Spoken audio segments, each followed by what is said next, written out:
but I have no choice because Leo is posting on Facebook and all over about it. I'm getting messages. Let's see, what am I getting? For example, here's one. Email. Please save Dark Matter News. It's a great add-on to your show. Thank you. From Inpu, I guess it is. Anyway, like that. Lots of messages like that. So I have no choice but to do what I always do and come to all of you and talk about what's happened. So here it is. Last night when I went on the air, some of you may have noticed that I was a little distracted. Well, I was. Leo and Keith were in this giant battle, hanging up on each other, that kind of deal. And I was in the middle of it, trying to arbitrate. And this has been going on for a long time, and I've been in the middle trying to arbitrate. Well, trying to arbitrate just before the show is really a soul-sucking experience. And so if I sounded distracted, that's why. Today got worse. Today, I woke up with a call from Heather Wade, my producer. Boy, what a job she does. And she told me that Amy Martin, who is our news writer, that's right, she writes most of the news, actually, and may soon be doing it, had told her that Leo had received an offer from Coast to Coast. Oh, those people. A big money offer. And he was going to go. And he asked her to go with him. Wanted Amy to go with him. She said, oh, no. No. I am loyal to Art, and that's not going to happen. So finally, late in the day, I sent Leo an email and said, hey, man up and talk to me, because I had left a message. Well, he wasn't there. So he said, okay, you can call me now. So I called him, and he confirmed to me that indeed he had, it was true, he had two offers from producers over at Coast. Hadn't accepted yet, but was quitting anyway because he was angry with Keith. He couldn't do it anymore, he said, and just no matter what, couldn't get along with Keith. So that's what he says the reason is. So today has been indeed another day of drama. Basically, he's putting posts up, Leo is now, on his Facebook saying that it's either me or Keith. Me or Keith. Keith and I have been together now for decades. That's not going to change. So whether it's Coast or somebody else, good luck in whatever endeavor comes next for you, Leo. But that's the story. Just, in case people somehow get it wrong or don't know what's going on, they'll be able to refer back to this broadcast, the beginning of this broadcast anyway, and know what's been going on. And indeed, when you start arbitrating like that between two people screaming at each other, it's soul-sucking. That's what I call it, soul-sucking. And it's not easy to have happen just before you're going to go on the air. It's one of those things. So tonight will be his last broadcasts. All right, let's look briefly at the news. We're going to do open lines, by the way, tonight. Open lines. Guaranteed. Whatever you want to talk about is fair game. Anything paranormal would be good. Now, I am going to open up a special line. In fact, let me get that out now. In fact, let me mark it down in all of this drama. I didn't even do that. Let's see. Our special line is the Roswell line. That's what it is, by the way. Did you know that? Roswell, New Mexico. That's what you're calling when you call that special line. And it's 575, the area code, 208-7787. And our special line tonight is going to be dedicated to Anybody out there who claims they are married to an alien. So it's I'm married to an alien line. Area code 575-208-7787 if you're married to an alien. The way I figure it, with Dr. Jacobs and what he said, and then the follow-up to that, there should be a ton of you out there married to an alien. Right? Anyway, that's coming up in Open Lines tonight. Briefly looking at other news. The 26-year-old gunman who opened fire at a community college in an English class, killing 9, was an Army boot camp dropout, we now find out, who studied mass shooters before deciding to become one himself.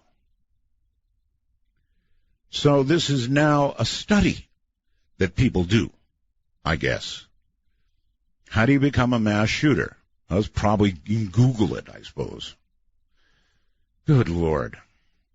Millions of people along the East Coast are breathing a little easier after forecasters now are saying Hurricane Joaquin will probably veer out to sea and not harm them. It's still going to throw plenty of water in a place that has too much water now. I mean, they are a mess. This would add to it. So, God, take it away from the East Coast. Could dump, up to 15 inches of rain in places. So, horrible. Get this. A sagging global economy has finally caught up with the U.S. Nervous employers, it seems, pulled back on hiring in both August and September as China's economy slowed. Global markets sank. The market tanked for a while. Things are not good. So they've caught up to us. From theanomalous.com.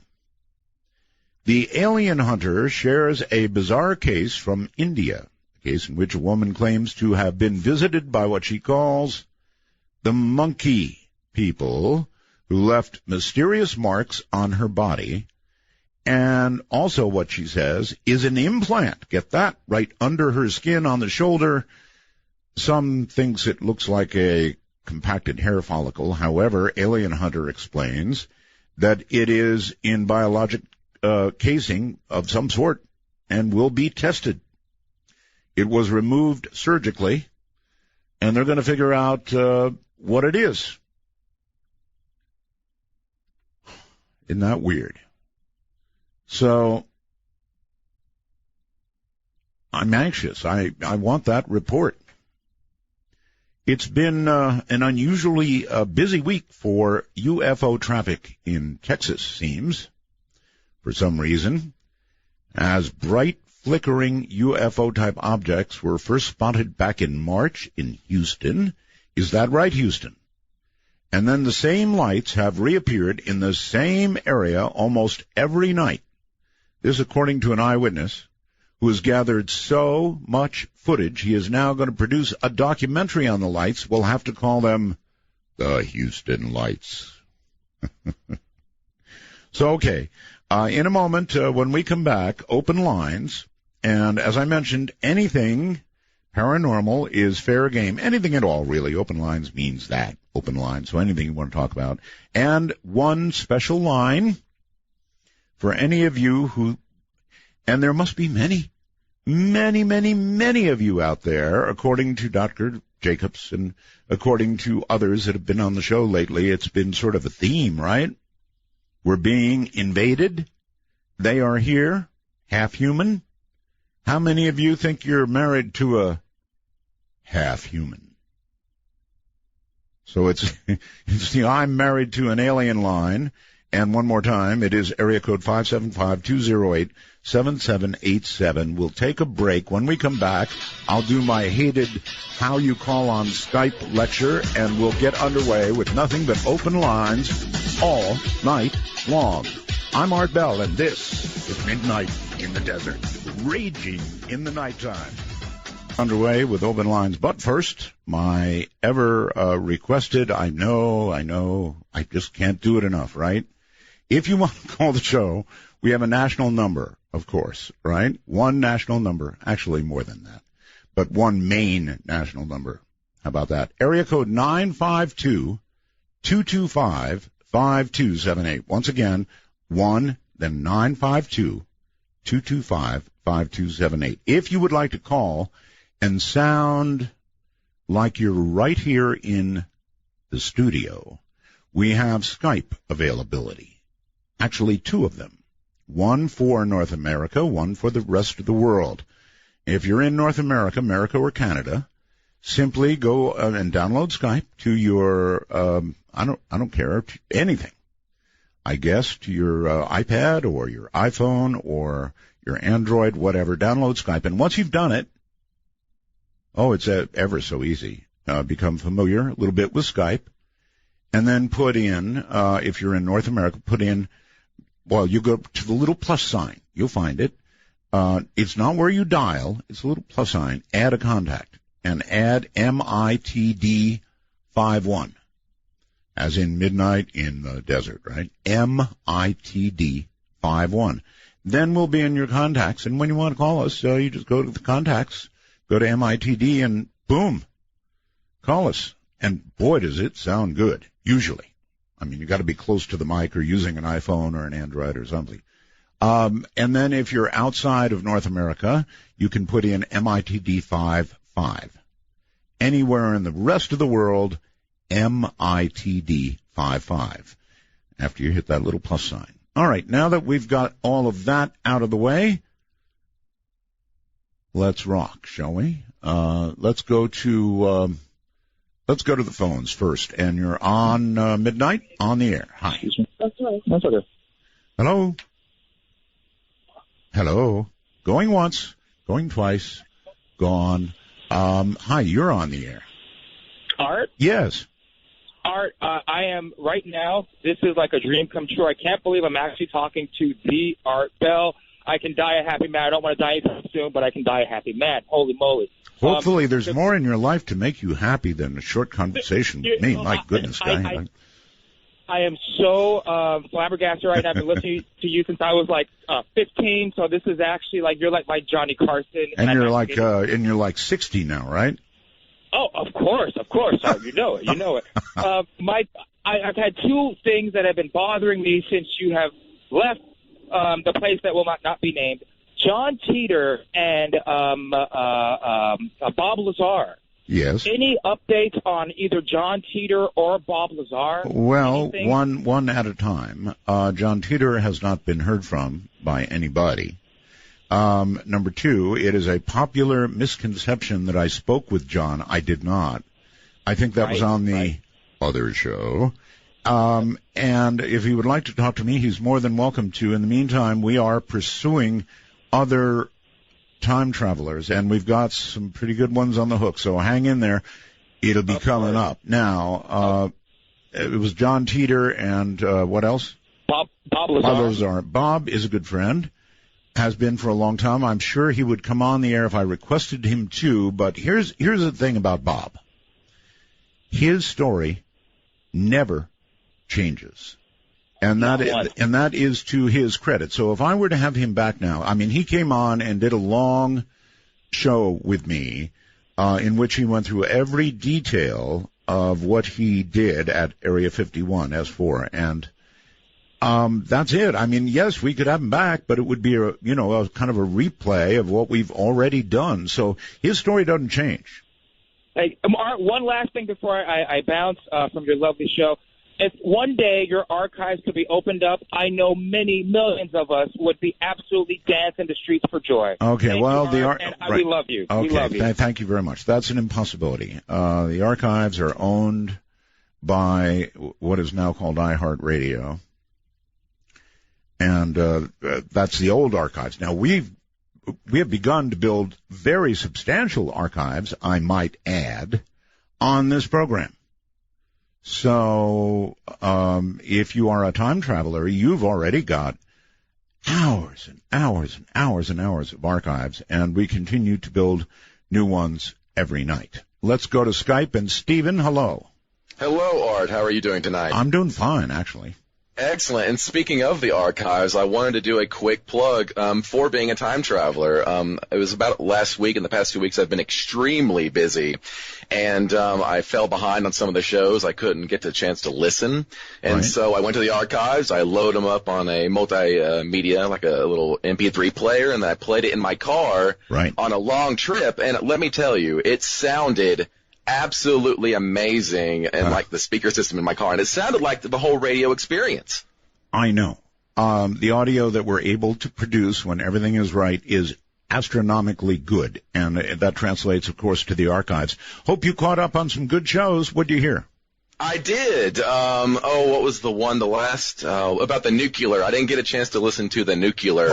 Well, that'll cheer you right up. That was a very interesting show, to say the least. And I actually had one quick question to you, because I know a lot of people want to talk to you, but I had an interesting question for you that I don't think I've ever heard you mention. And the question is, now that you're back on the air, and I kind of want to ask you, how does it make you feel? Kind of talk about your legacy. Like, how does it make you feel to know that so many people are impacted by your voice alone? And just how does that feel? Like, what have you ever described that before? No, I haven't, but I'll try, Stephen. Thank you. Yeah, I guess I'm at the age where people begin talking about legacies, right? You're a legend and all this stuff. I hate it. Actually, I hate that stuff. I really do. I am still creating, so I guess that would be my answer. My legacy is not to be written yet because I am still creating, and I guess I'll be doing that all my life. So I speak not of my legacy at this point, nor the legendary stuff. I appreciate it all. It's very nice, but I am still creating. Let's go back to the phones and say, hello there, you are on the air. Hi, Art. This is Faz Von Flerica. I'm listening on shortwave, WTWW, on 5085 kilohertz. Great signal comes most of the nights, but, it is nice to get on the computer a couple of nights, and when I did that, the sound quality was audio stereo, very nice, and I wish I could do it all the time, but I just don't have internet connection, where I spend a lot of my time on the Continental Divide doing astronomy, and because of the dark skies and the proximity to the VLA, we don't have very good internet connectivity there. But I have been exploring this Martian cliff-dwelling creature, which was photographed by photographs. Yeah, that's a hell of a photograph. Hold on, sir. If you know what, if that's a rock, then I'll eat it. I don't believe that's a rock at all. That's some kind of creature. I knew you'd say that once you studied it. And what we have found, we've been doing exobioanalysis. And, back engineering, in other words, back engineering is analysis. So then we reverse that and say, okay, if we were building a Martian creature, how would we do it? Mm-hmm. And do forward engineering. And what has come from that exercise is we now know how to build a Martian spacesuit that can take in carbon dioxide, turn it into oxygen for breathing, and just use very simple inputs like water and sunlight. Well, that's lovely, but I'm not ready to book a ticket. No, but by looking at the physiology of how this Martian creature works. Oh, by the way, let me add one more thing. How to build a Martian alien or a Martian creature, I guess would be home world to the Martian, right? So it seems to me from almost all the pictures I've looked at of Mars, and I've looked at thousands, the best way to build a Martian creature would be with rocks. Well, there's plenty of that available, but there's also carbon dioxide, and carbon dioxide can be turned into oxygen just the way it's been done on Earth with diatoms. We've got, I think I sent you some links to pictures of diatoms on Mars as well as of the creature itself. And the diatoms is what generated the oxygen on Earth. We used to have an atmosphere that was rich in carbon dioxide just like Mars, and a lot of nitrogen and carbon dioxide, nothing to breathe. All right, well, listen to me. If you're really serious about this, in my opinion, sir, what you should do is immediately get hold of NASA because you'll make a lot of money. I don't know if NASA's figured it out or if this is new technology, sounds new. And so if you really can do that, then by all means, my goodness. Yes, definitely. Let's go to Oklahoma City. Hello there. Hello. Yes, sir. Oh, hi, Art. Yeah, this is Mike. We're just south of Oklahoma City there. Yes, sir. Hey, enjoy your show, man. I'm sure glad you got back on, et cetera, get all that out of the way. I've had some very close encounters with UFO craft and the beings. Okay, well, you know what, sir? You're on my I'm married to an alien line, is what you're on. Oh, I have this down as your Roswell line. You said 575-208-7787. Yeah. Mm-hmm. Yeah, Isn't that your Roswell? It is, but that's my I'm married to an alien line. Didn't you hear me at the beginning? Wouldn't you know it? So, are you married to an alien? No, sir. All right. Well, I'm sorry. I've got to enforce the rules or it doesn't work. Thank you for the call. I apologize. But really the rules is the rules. Sorry about that. Let's go to Mike on Skype. Hello, Mike. Hey, how are you doing? I'm doing fine. Hello. I want to tell you about something that happened to me. I used to grow tobacco down near Port Burwell, on the shore of Lake Erie, about a mile from Lake Erie. Yes, sir. And there's a small graveyard there. Yes. And everyone wonders where a lot about, and they see things. And the people that work at the nursery say they see a hearse go down the road and then disappears in front of their eyes while they're driving down that road. So you mean like ghostly things? Yeah, and the horse-drawn, those horses. You know, yeah, this is crazy. That's more like some kind of a time slip or something, huh? Yeah, well, yeah. And all over my farm, people are seeing shadow people and stuff from that time. When we were hoeing tobacco one time, we were hoeing tobacco down the field, and then all of a sudden we see these people going into that graveyard and putting flowers on the grave. Is the graveyard on your farm? Yes, it's on our property. Well, see, there's your first problem. Probably it's not good to have a graveyard on your farm. Well, it's not our choice, Art. Well, I understand. I think it's called the Berean. I could look it up for you. It's Wolfman here, so I can get back to you on that and give you the details. Okay. I'm just saying, you know, graveyard. Anyways, one time I was walking down that road at night because it spooks everyone out, right? So. Yes. Wow. Okay, this is the thing that I want you to hear, Art. Okay, go. I saw, okay, this is strange. I'm going to go right into it. Please. Fireflies follow me around. That's bad. They give me power. You got to really hurry, sir. We've got news coming. Okay, anyways, the fireflies were in the trees. They're following me. I went to the fireflies. All of a sudden, this thing comes out. I said, "Show yourself." I knew there was something there, and a firefly comes out in front of my face and then blows up into a 2-foot sphere of light. Holy mackerel! And I don't understand what that is. I'd like to. You can't. What did I say about bad language? I'm sorry, Art. So a firefly. It scared the crap out of me. Okay, I'll let that go. So a firefly blew up into something 2 feet wide. Is that right? Yes, 2 feet wide in front of my face, and I could feel the sentience coming off of it. Yes. Well, next time you're going to want to swat it faster. Well. I had a staff with me that I carry because of wolves and creatures, because it's way out, it's in the boonies, right? Yeah, but you can't hit a fly with the staff. But the staff didn't make me feel comfortable. I ran as fast as I could. See, I would have done the same thing, sir. Okay, thank you very much for the call. We're up against the news here. It is open lines tonight. Anything, obviously, as you can tell already, anything you want to talk about is fair game. From the high desert, this is midnight in the desert, raging in the nighttime. To an alien line, and I think it should be full. It is full. We'll go to one in a moment. And it is full because if Professor Jacobs and others are right, There's lots and lots of hybrids out there, half us, half them. And there is nothing closer than a marriage. Husband and wife, they know every little mood of the other.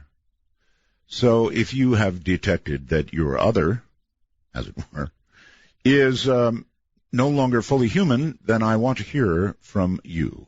And let us go there to I'm Married to an Alien line. Way back in the Midwest. Hi, you're on the air. Hi, Art. Yes. Art, it's an honor and a privilege. I've been listening to you for years, and just glad to hear you back. Well, thank you. Good to be back. And you are obviously, because of this line, you're married to an alien, right? Well, I questioned it for years, what was wrong with her, but after listening to Dr. Jacobs the other night, now I know. All right. What are what are the signs? I mean, hopefully she's not there listening, right?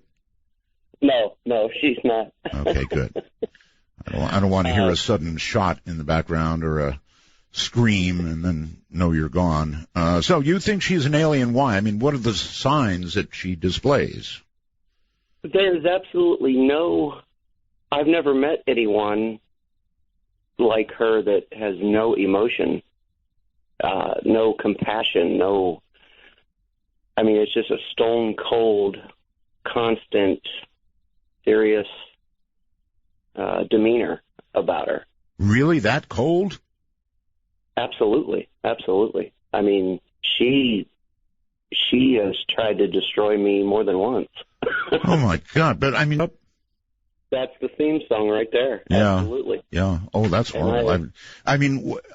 She probably wasn't that way in the beginning, or you wouldn't have married her, right? That's correct. And as soon as, I'm sure you've heard those stories before, as soon as you say I do, then all of a sudden everything changes. And honestly, for years, I couldn't believe anyone could be like this. But I mean, she obviously has to respond when you speak, but it's kind of like a cold. I mean, how would you describe her voice when she talks to you? It's sort of a. Oh, it's monotone. It's the eyes. I mean, people that. I will do as you ask, honey. No, it wasn't that either. You will do as I ask, honey.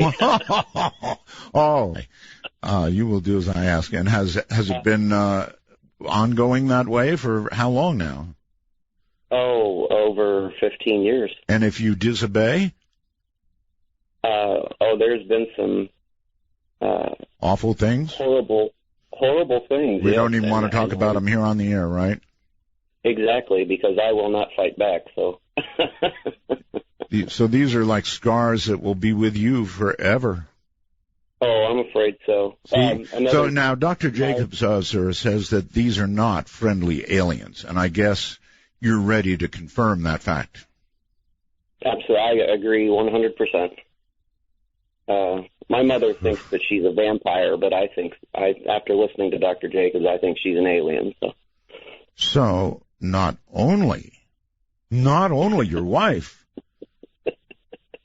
Oh, God, this is unbelievable. All right, well, I wish Leo luck earlier. I really wish you luck, sir.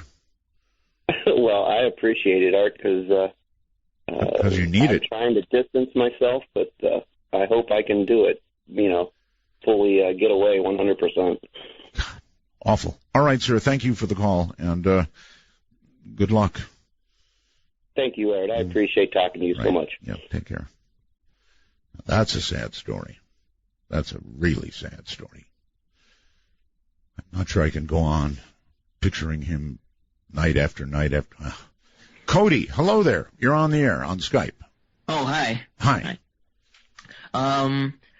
So actually, I guess I could consider myself one of the younger viewers of the show. I've been listening to you only for like a couple of years. I suppose you could stare at the computer, as you listen. So you're a listener, actually. Yeah. I mean, I I've just, like, actually, the way I heard of you, I actually had to go through, like, the old archives of, like, your old Ghost to Ghost shows, and that's how I discovered you. That's right. And I just thought you were so much better than, I guess, the older show, as you would put it. So, I want to talk about my dad. Before you do, would you like to express any, I don't know, sympathy, compassion for the last caller? I'm broken up about that. Not much. I really have no say in that kind of thing. All right. Okay. Anyway. But my story kind of revolves around my dad. See, he's an electrician. Yes. And so, but in the past, he's had his own little experiences with, like, the paranormal and stuff like that, with, like, Ouija boards. He's had, like, just little small, like, trinkets of, like, events that he couldn't explain. And he's told me all about them. But the one that always sticks with me is when he went to go work at someone's house, and 'cause he's an electrician, as I said, and the people at the house seemed to be, like, normal people, but he kind of picked up of kind of weird stuff. Yeah, like, sure. he saw, like, books about a lot of books on Hitler in, like, some of the rooms, and a lot of weird bird masks, and Ew. He had to get to this one room to work on their fuse box, and they're like, we have to clear a bit of stuff out, so can you come the next day? And he's like, okay. So he comes the next day, and then he opens the room, and what do you know, on the ground is a giant pentagram. So, Ooh. Yeah, so he's thinking, I just better finish my job and get the heck out of here. I'm trying to sit here and imagine what was in the room that they cleared out. Good God. Yeah, and then he had part of his job, he had to fish the wires through the attic. So he was going through the attic, and then as he was clearing the insulation, he found this little leather box, and it had this red wax stamp right in the middle with this symbol. He didn't know what it was, so he actually kind of just sat there for quite a bit of time just staring at this box, and he was like, should I open this, or... Probably not. Yeah, he decided, he was like, knowing my luck, I'll probably release hell on the world. Yes. So he just kind of, put it back underneath, finished his job, and got out. And, a couple months later passed, and then my grandfather came, and he handed him the newspaper. It turned out that house got raided by the police. Oh? Yeah, and, well, no, that's about it. It's just he didn't know what else happened. He didn't know what they were raided for? I guess just satanic ritual activity. That's not illegal. Remember, we live in the home of the brave. Well, no, I'm in the Canada, free. so. You're allowed to do that stuff. Where do you live? Canada. Where? Canada. Toronto. Oh, Canada. Yeah. Oh, okay. Well, maybe So in I Canada, don't know if they did any more illegal activity or not, but wow. I guess he never really heard about anything else. He never heard about any of if that box was ever found. But I always kind of just wondered what was in that box. So. Scary stuff, eh? Yeah, and before I just hang up, because it is a pleasure to talk with you, I think I have a recommendation for a future guest. Okay. Because you're into the whole Ouija board stuff, and there's this guy on No, I'm not. Yeah, I know, but I know there's this guy on YouTube. His page is called Live Sci-Fi, and all he does is just sit around playing with Ouija boards, and he records he also has a recording device, and he records what he hears, and he actually picks up some pretty scary stuff, so that's... Well, bully for him, but my estimation is one day they'll be picking him up in little pieces somewhere. I just think that's the type of guy you should get in contact with for a future show. Well, I'll think about it. Thank you. All right, thanks. You have a good night. So the little box virtually said everything but Pandora on it.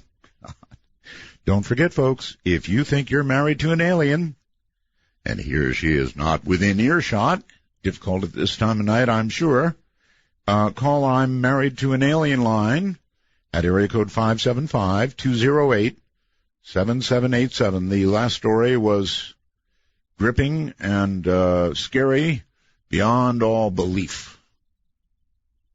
Remember, she told him, essentially, she is in charge. You will do as I say from this moment on. Right after the vows. Hello there in Washington, I think. You're on the air. Hello, Art. How you doing? I'm doing fine. Where, in fact, are you actually? I'm in Washington, D.C. Art, I have to tell you, I've been followed by the presence or the spirit of my grandfather for a long time. How do you know it's your grandfather? And the things that I've talked to my mother and my aunt about their life, yes, that only he would know. And I know it's my grandfather because my grandfather used to build houses, and he built the church back home in North Carolina. And I'm building in my mother and my aunt's house right now. And are you able to see him? I can feel his presence. And Art, it's incredible because he tells me things to do. Like, I started my own publishing business with my fiance. And can I mention the name of it, Art? No, I'd rather you don't. I know you want the plug, but I'm sorry, but really not. Don't need to plug, Art. We're pretty good as we are right now. Anyway, so you okay. And he's told me things to do, and it's been, working consecutively. I mean, from the business to working with my mom and aunt. I know it's my grandfather. I can feel his presence, and sometimes I can even smell his tobacco. Oh. Okay. Well, listen, what can I tell you, my friend? But hang in there, and hopefully your granddad's a good guy. It'll be good advice, and you'll rise to the top. Thank you, Art. Hey, right. Art, welcome back. Thank you. Very nice. I'm married to an alien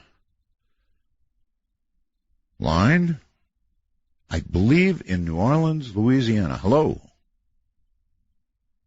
Hello there. Are you there? Oh, you are there. Okay, good.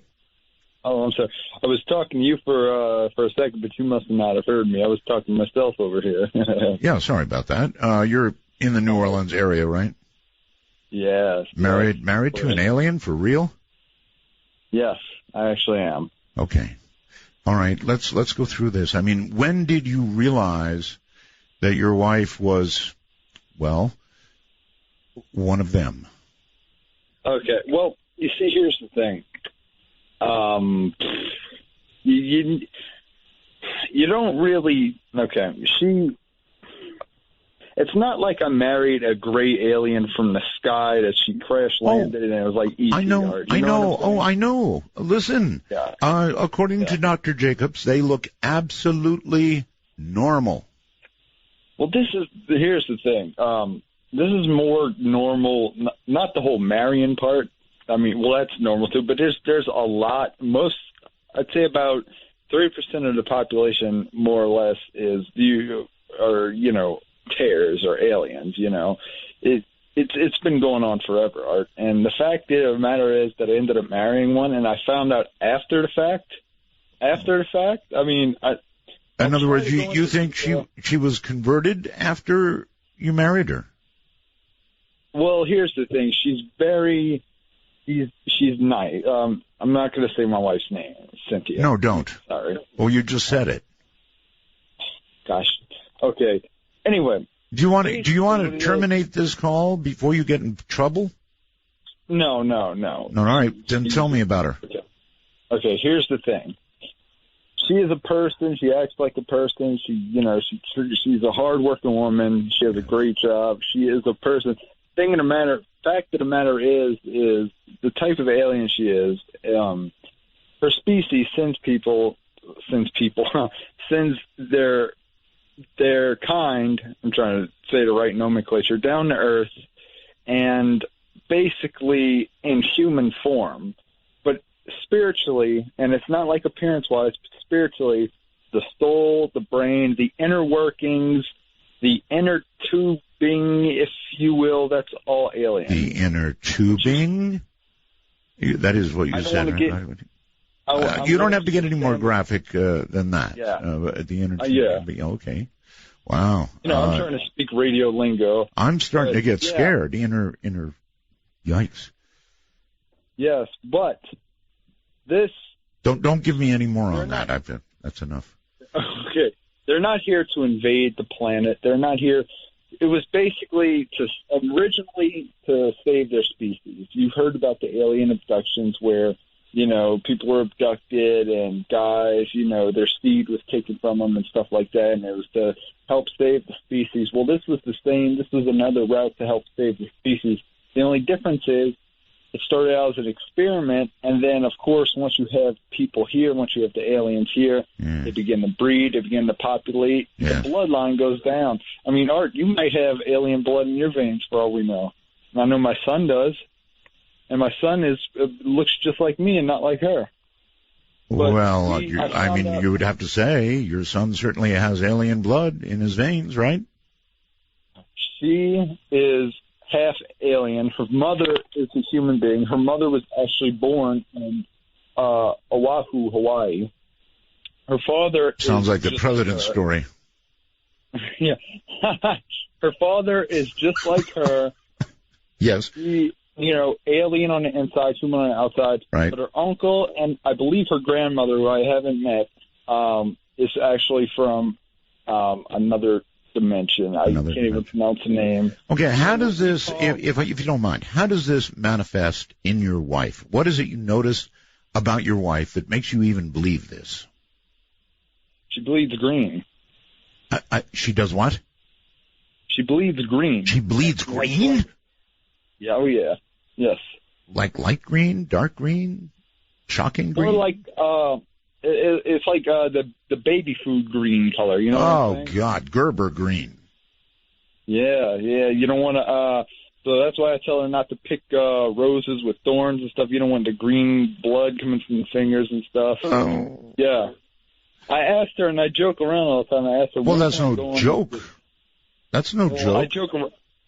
I joke around and ask her if she could take me back to her home planet. It's no joke. It ends up in fights all the time. And sure it does. And I mean, I don't even know if she has a birth control. I mean, even by saying this right now, maybe she doesn't even need it. Well, she does. I mean, you've got a son, right? It is by her. I know. I mean, if Trump becomes president and hears I'm actually not actually married to an illegal alien from outer space, who knows what he's going to do, Well, I'll tell you this. You'll have to fill out one hell of a lot of paperwork. Well, look, here's the thing. It's hard enough getting my bride here from the Philippines. You try it from another planet or galaxy. And any idea where she's from, by the way? It's a star system way out. You know God, what's that one star called? The big red one. Mars. Canis Majoris. Oh, that's a star. I'm sorry. It's so even past Alpha Centauri, way out there. Yeah. Gerber green, or whatever. Oh, look at this. I'm sorry about that. When we go into open lines, we get so many calls that Skype throws up its hands and quits. It just did that. So, everybody, please be patient with Skype. I'll bring it back up. I can do that when it just quits. So keep trying. As with the phones, if Skype doesn't answer, try and try again. It will eventually, as I'm about to prove now, and go outside the country to Mark. Hello, Mark. Yeah, hi, Art. Good morning. Good morning. Or good evening to you. I have a true story. Now, I'm not claiming causality here, but this was very strange. All right. In May of this year, May 2nd, actually, I was on a flight from Frankfurt to Sevilla, Spain. Right. On Lufthansa flight number 1140. Wow. Right. Sitting on the window near the wing. And I decided I was going to try and do an experiment. And I'm not claiming causality, but I looked out the window after about an hour into the flight, and I looked up and I concentrated, and I said, if there are aliens out there, please give me a sign. And you wanted this sign while you were in the middle of probably at 30,000 feet? Yes, and we were just about to go over the Pyrenees, and I concentrated for about 15 to 20 minutes. And I was sitting next to the left wing. And about 20 minutes after I was really seriously concentrating on this, yes, the engines cut back substantially, almost to a glide, and the pilot came on the microphone on the intercom system and announced that there is in German, he said, there's a kleiner Riss, a small crack in the cockpit windshield. Whoa! This is true. Now, I'm not claiming causality, but this is very strange that this happened within 15 to 20 minutes of me really concentrating and looking out the window. And we made a pretty much a glide emergency landing in Madrid. Oh, my God. What a story. True story. Well, you better time your wishes and your intent throwing better.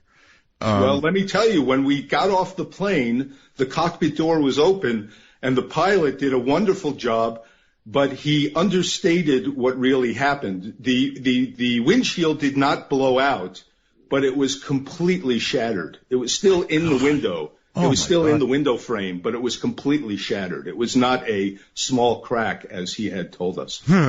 Well, they always underplay that stuff, Mark, of course. So I don't know if I should take responsibility for that, but that really happened. Well, it sounds like you are taking responsibility. See you later, Mark. Bye, Howard. Bye. I think he's in Germany. I hope I got that right. Anyway. Can you imagine? You certainly would imagine that you did it. I am married to an alien.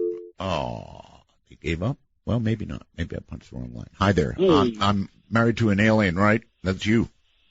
Well, I was about 13 years ago. Uh-huh. So, I came to my senses. Yes. And got the hell out of that deal. Did you, when you filed for divorce, I'm assuming you filed? No, she did. She couldn't stand me either. Oh. But here's the deal. They took us to the home planet. What do you mean they? The aliens, her home planet, the alien masters took us to the home planet. Holy smokes.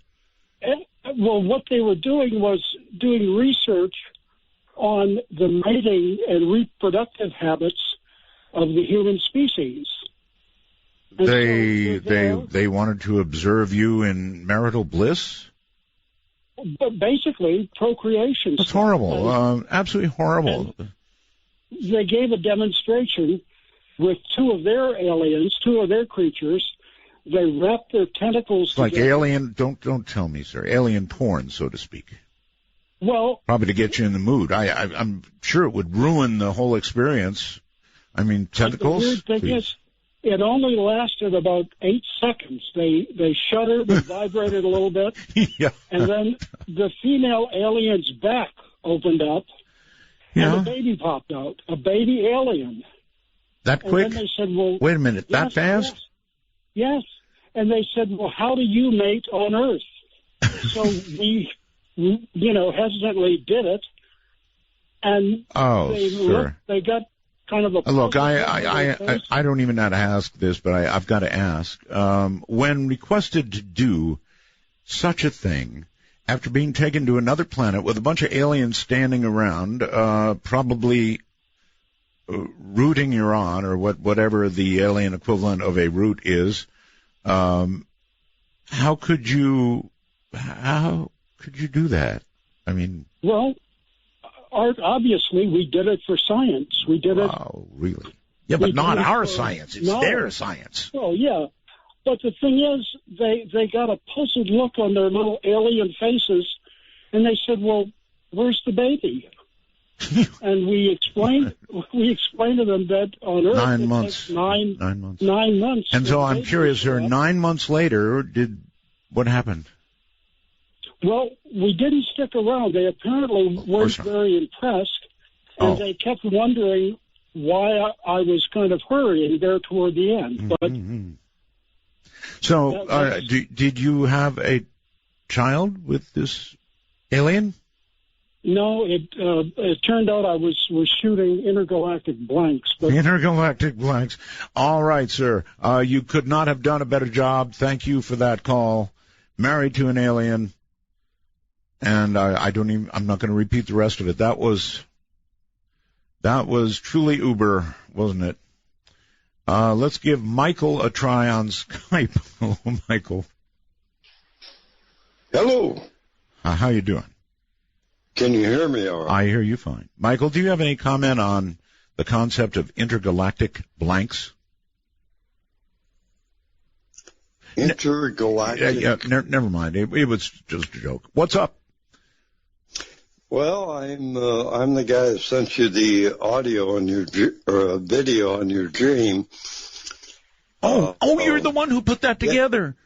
That is so cool. It is so cool, Michael. And anybody who has not seen it, Keith, back up to the top of the site with it, please.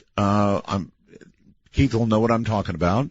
Put it back up to the top of the site. This is Michael, who put together the animation of my dream of encountering an alien saucer while I was in a bus. It's the doggonest thing you've ever seen. Michael, you're very talented. How do you do that? Well, I've been doing 3D animation. It's just a hobby for about 3 years, or for about 10 years. And I always listen to your programs, and I heard your story about the dream, and I thought, I'm going to make an animation about that. Man. And I sent it to Keith, because I can't, post it. I sent it to Keith, and I said, if you like it, you can post it. And all right, let me give you full credit. You want to give your last name on the air? Mike Gingrich. Michael Gingrich. Right, Gingrich, and you deserve the credit because, man, that thing is awesome. So now it's back up at the top of the page, Michael, and everybody can go over to artbell.com right now and take a look. Well, I really the thing I appreciated is that you liked it and that Keith liked it, and I really appreciate that. I didn't like it. I loved it, and so did Keith. Keith sent me a text saying, "Oh God, Art, you got to see this right now." And so I took a look and I just laughed and laughed and laughed. Great job, Michael. Thank you. Thank you. Take care, buddy. That's Michael Gingrich. Wow, the guy who did that animation. You've got to see that animation. Seriously. It's at artbell.com. By now, I would probably suspect Keith has it to the top of the page.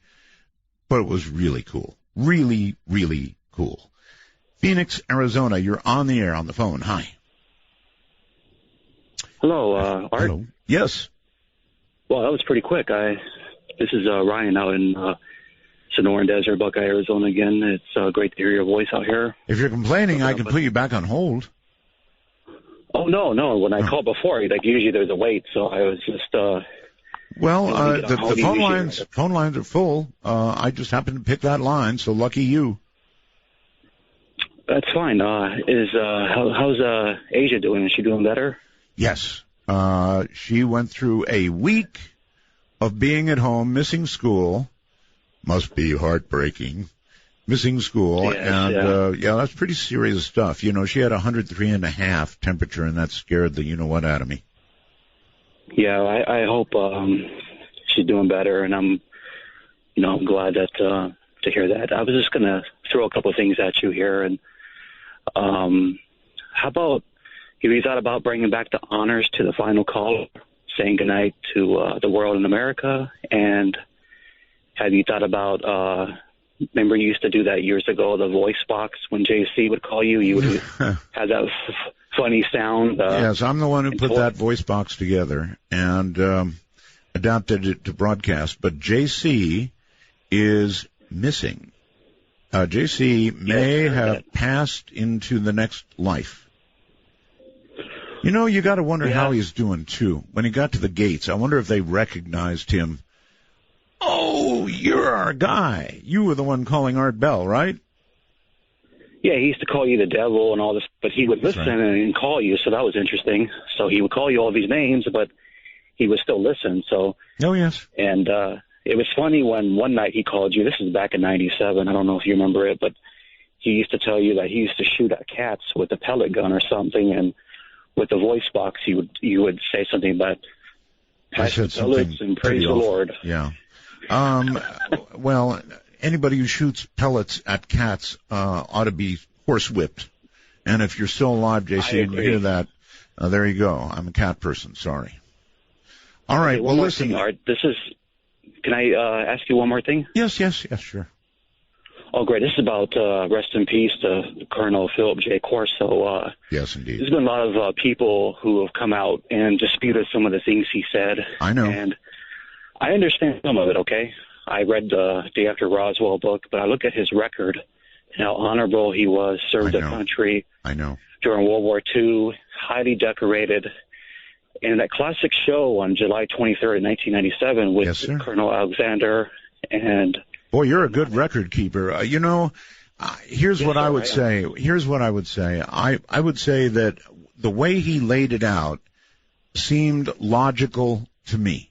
In other words, if you were going to integrate alien technology from a crash, that's how you would do it. You would parcel it out slowly to industry and defense, and that's how you do it. So it made sense to me. And wash your hands from it and let the companies take credit for. You've got it. The thing that was about that show, which was crucial, is that Alexander backed up what he was saying, where he was at, his record, his. That's right. And this is my point of all this. The very end of the show, I'm amazed that people haven't picked this up. But at the end of the show, you asked Colonel Corso, why are you coming forward now, Colonel? And he told you something that was very telling to me, that stuck with me all these years. And he said he's doing it, that he did it for the grandkids, for his boys, that he wanted to have a record for them. So I don't think somebody who is at the end of their life, because he died the following year, sadly. Right. And he said that he wanted a record for his grandkids. I just can't see someone like that disrespect his family, dishonor his grandkids. And I just wanted to put that out there, is to me that what really convinced me that he was telling the truth. Good for you. And I thought he was telling the truth too, sir. Thank you for the call. I thought Colonel Corso absolutely was telling the truth. And when you spend hours interviewing somebody like this, I'm not saying that you have an absolute truth detector, but my BS detector is pretty darn good. And Corso came across as absolutely the real thing to me. So, I'm not sure what to say, except I think he was the real deal. And beyond my thinking he was the real deal, the way he laid it out, as I just mentioned, made sense to me. If you were going to release new technology that had come into your hands as a result of a crash at Roswell, that's exactly how you would do it without creating, all kinds of very serious suspicion. Don't you think? I do. Let's go to Daniel on Skype. Daniel, hello. Hello, Art. Hi. Roswell's. Thank you. Hey, I wanted to know if it was possible. I know you've been bringing a lot of the good things from the past shows back again, and I'd like to know if we could possibly do a mass concentration experiment for some positive results to happen. And also, I have another comment. I have a question about what happened between you and Jimmy Church. He's claiming now that your famous phone call was a fake by a person who called in and is claiming that he did it as a hoax. I have no idea. Jimmy Church let's see, one thing at a time here. He's a guy who claimed that he had this deep association with me, sir, that I called him all the time. I listened to his show constantly, and he was filling in for me and all this kind of stuff, and it was all baloney. I had talked to him one time in my life, and one time only on the phone in a group call. That was it. But the way he sounded and the postings he was making, it was like he was part of my genetic family or something. Yeah. Honest with you. So, people do that. I guess they try and attach themselves to other people. He seems to have went the George way. Well, anyway, sir, have a good night. Thank you. You bet. Take care. That was a strange deal indeed. All right, to the phones, and whoever this is in Florida. Hello. Hey, Art. How are you tonight, sir? Well, just fine, actually. Good. more and more I'm starting to think that a lot of these mass shootings that have been occurring tragically, I'm starting to think that the government has a connection to it when it comes to, their experiments with mind control and things. I know that might sound a little strange, but I got this strange feeling when Sounds a little conspiratorial, to be honest, but you know what? You can't rule it out. It's so weird that you really can't, at this point, rule anything out. Well, why I'm saying that is because of, them trying to get gun control, and I really think they're trying to get rid of the Second Amendment. I got that strange feeling whenever... I know, every single time, sir, it happens, we have the same arguments about gun control, right? Every time. It's happening more and more. Yeah. And when I watched Obama talking the other day about it, I just got the strange feeling. He was pushing it. He was just... Yeah, I know. I know. And here's what I have to say about it, okay? And I think I said this on Facebook. We don't need gun control. We need mental health. What happened? Ronald Reagan was a president that I very much admired. But he did something during his tenure that I did not admire that much. He basically opened the doors of the mental asylums across America, and out they went. Now, I think we have a mental health problem, not a gun problem. Guns are just things. People are the ones who decide to use them, and a decision to use one randomly, as in going into a school and shooting up a bunch of people so if that quote was accurate, you can be in the news, that's crazy, isn't it? C-R-A-Z-Y, crazy. So that's just my opinion. I understand there are many, but that's mine. And we don't need gun control. We need control of people. Anyway, we have open lines tonight. Anything you want to talk about? I've got a special line. And if you think you're married to an alien, that's right. It's called I'm Married to an Alien line. If you're married to an alien, call me at area code 575-208-7787. Let me give that one more time because it's not a normal number we give out. Area code 575-208-7787. That said, wait a minute. There we go. We've got one. Are you married to an alien? Hello? Going once, going twice. He hung up. See, she was probably lurking in the background. Let's go to the state of Virginia. You're on the air. Hello. Howard, this is John in Danville, Virginia. Yes, John. Did you get the sheet music poster that I sent you for Somewhere in Time? I did not. Okay, been looking for a large brown vanilla envelope. The wife and I were out digging in an abandoned thrift store. It's about a 3-foot by 2-foot poster of Somewhere in Time with sheet music on the back. Wow. I will look for it. All right, one more quick point. I have a possibility to interview for a 911 dispatch position in a couple weeks. Any advice? Sure. My advice is, before you do it, think very, very hard because it's a very, very hard job. I'm not saying don't do it. It's a great public service. Here's what I'm saying. I worked as a 911 dispatcher in Monterey County for a year. And for about half that time, you're in training, so they spend a very great deal of money training you. But it's a tough job. It's a really tough job. And it's such a hard job that you've got to decide what kind of person you are. Now, if you're the kind of person who can just like erase work when you're done and go home and live your life, then fine. The job is for you. if you cannot do that, then don't do it. Because you've got lives in your hand every day. People live and die by your decisions. And even if you make the right decisions, having people live and die while, on your watch is going to get to you. So think very hard before you begin training, because it's a lot of training and a lot of work, and, it will, it'll drain your soul if you're not careful. Let's go to Aaron on Skype. Hello, Aaron. Hi, Art. Hi. I want to talk about Mel's Hole. I was wondering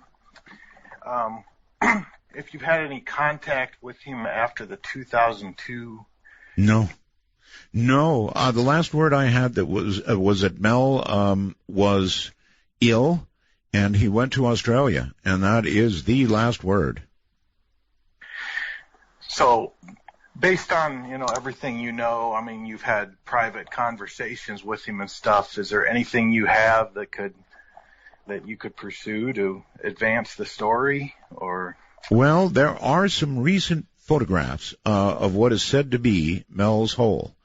Now, I don't know if it's true up near Ellensburg. I don't know if it's true or not, but I do have somebody looking into Mel's Hole. I don't want to go too far into it, but the answer to your question is yes, I'm pursuing info. Yeah, actually, I sent you an email a couple months ago, with a picture that I took from the street in Ellensburg. Yes. It was actually, you posted it on the website. It got like 6,000 views. Uh-huh. So, was that, in your opinion, Mel's Hole? I don't know. It's really strange on Google Earth. It's like, this area is like all like plowed in a circular pattern, and there's like a hole like in the middle, and measuring it on Google Earth, it's about 9 feet in diameter, like Mel said. So I went out there and just took a picture from the road. I didn't want to trespass on. All right. Well, look, keep me informed, and if you do any investigation, please contact me right away. That's all I can say. And I do know a little more, but I don't want to talk out of school here. Outside the country, Jaffe, I believe it is. Hello. No. No? Oh, are we live, Art? Well, yeah, sure. When I say you're on the air, when I say something like you're on the air, that has meaning. Yeah. Hey, listen, I'm a newbie to Skype, and what I was kind of struggling with was getting to exchange contact information. So, but you don't have to. See, you don't. Okay, listen, you don't have to exchange contact information. All you've got to do is put in add, and then, by the way, where are you? I am in South Korea. South Korea, okay. So you just add MITD55, and voila, we appear in your contacts. Then after that, when you hit it, here you are. Do you know what's really funny is I was just testing, actually. I was just testing to see what was wrong, because I tried like 3 times. This is the 3rd time now I try to get for us to exchange contact information. Yeah. And it just out of the blue I called, and then I tried to disconnect because it's like holy camole, Yes. This is not good. I want to get out of here. So you got me now. I'm all right. Kinda, cool. What part of South Korea? It's a couple hours south of Seoul. Okay. I've been here since 2002. All right. And, it's a fascinating experience, that's for darn sure. Are you there in the military or as a civilian? I've been working here since 2002 as a professional elf. That's seriously? Yeah. I'm a big guy and everything, but I've managed to make a fair deal of money that way. Wow. Yeah. All not even just Christmas either, but all times of the year. So you work in Korea as a professional elf? Yeah, absolutely. Absolutely. Hey, this is career night. Some people back sometimes, but kind of catches them off guard. But that's the deal. I think it's wonderful. How do the South Koreans like you?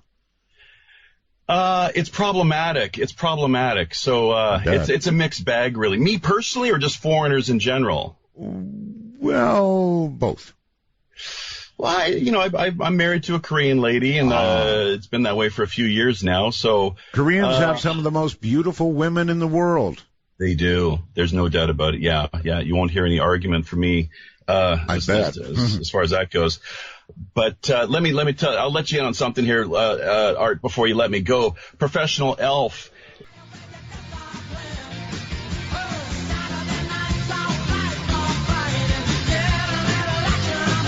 Want to take a ride? From the high desert and the great American Southwest, this is Midnight in the Desert, exclusively on the Dark Matter Digital Network. To call the show, dial 1-952-CALL ART. That's 1-952-225-5278. Everything is jammed. About the only one who could get through would be somebody outside the country, and that's by using Skype. It's a free call.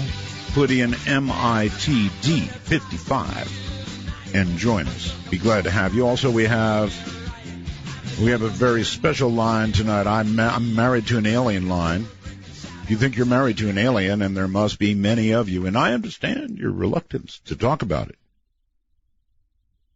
In fact, you better be sure that you're alone when you talk about it. And you better be sure that your alien mate is not listening. Because, well, you know why. So if you're married to an alien, area code 575-208-7787. 575-208-7787. With that in mind, to that very line, and you are on the air. Are you truly married to an alien? Hello? Hello? It says you're on the air. Me? You. Oh, okay. Yeah, we talked earlier. You've got to be there when I say hello. Was the yes. Her grandfather was a foundling, which, like I was telling you, I'm not necessarily sure what the parameters of an alien is. Well, look, you don't call up a radio program that's looking for people who are married to an alien if you're not sure you're married to an alien. Well, all chicks are aliens. I didn't say that out loud, did I? So anyway, are you? Yes. I don't even Go ahead. know where to begin. I mean, I would begin at the beginning, and as I mentioned before I picked up the line, I'd make doggone sure that she wasn't listening to you. I know. I know. Yeah, she's in there watching Blue Bloods. She's watching Blue Bloods, huh? Oh yeah. No. Everybody worships this person. By the way, have you, sir? Have you seen her bleed? No, not necessarily. No. Okay. And her skin is smooth, like no mold, none of that nonsense. So, what about her eyes? Dark. Dark, huh? Foreboding? Black, almost like black. Yeah. Black eyes. Really? Don't you sometimes go to bed and look over and go, ooh? Yeah, exactly. Exactly, huh? Yeah. When she whopping me with a pillow or adjusting herself or getting too hot. I've been touched by a hand that was about 200 degrees at night. Really? But yeah. At 200 degrees, you would be scorched. Yeah, I might have exaggerated that one, but okay. So she's hot stuff. Yeah. All right, listen, I'm going to terminate this. Thank you. I don't want you to One question for you before we go. Yes. If you don't mind. Yes. I'm sorry for wasting everybody's time, but what happened to Ted Rice?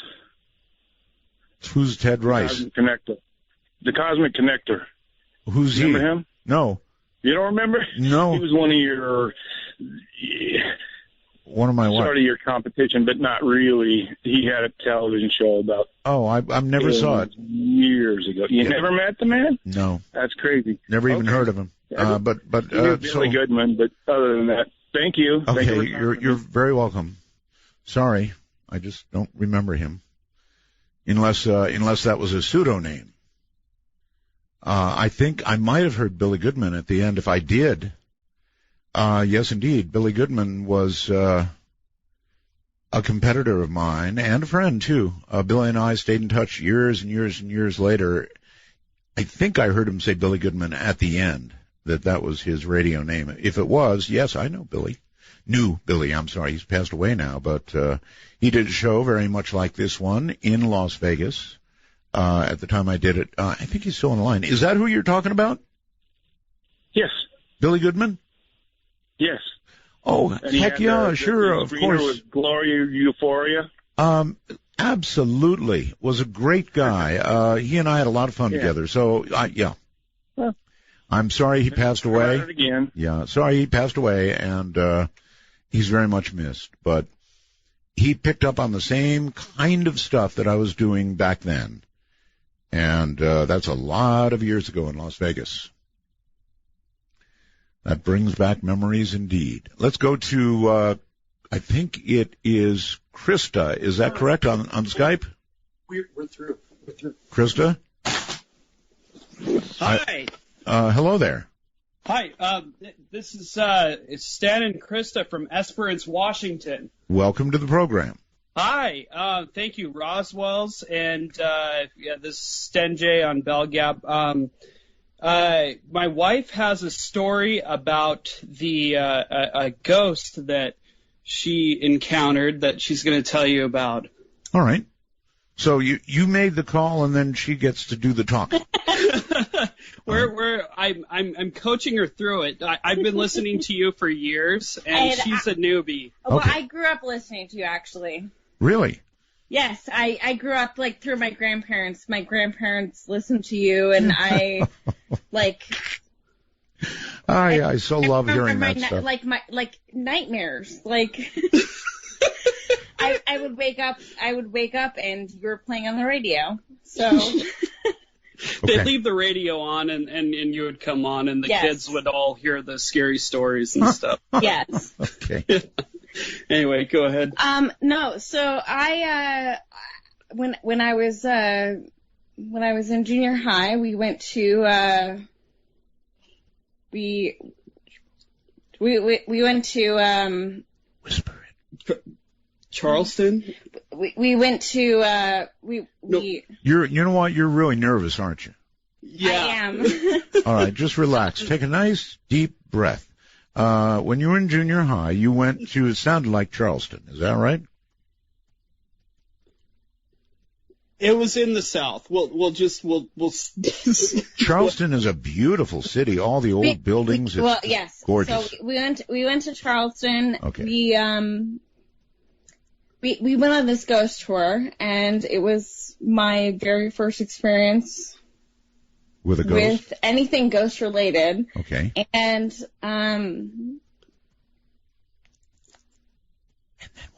anyway, as she was walking along during the ghost tour, she felt something tap her on the back. Okay. And as she turned around, I'm trying to help her along. She's very nervous. There was nothing there, but there was a candle that appeared to be lit that nobody else saw. Absolutely nobody else saw. Okay. So it was basically a ghost candle.